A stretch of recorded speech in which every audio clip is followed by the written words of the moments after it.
Hey guys, welcome back to this channel. In this video, I'll be showing you guys how you can basically recolor your artwork in Adobe Illustrator.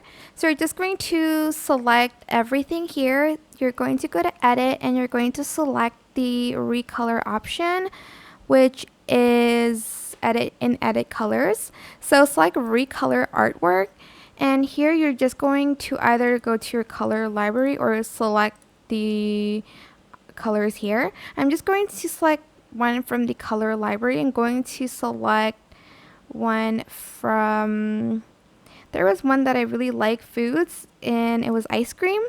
And as you can see, it changed the artwork color to this one and it looks super cute. I really like the colors here.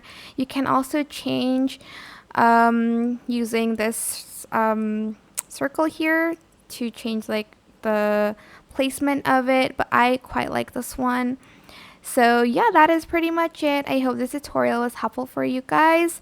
Don't forget to like, comment, share, and also subscribe to this channel if you haven't done that already. If you have any more questions, just leave it in the comment section down below. I will try my best to answer them all for you guys.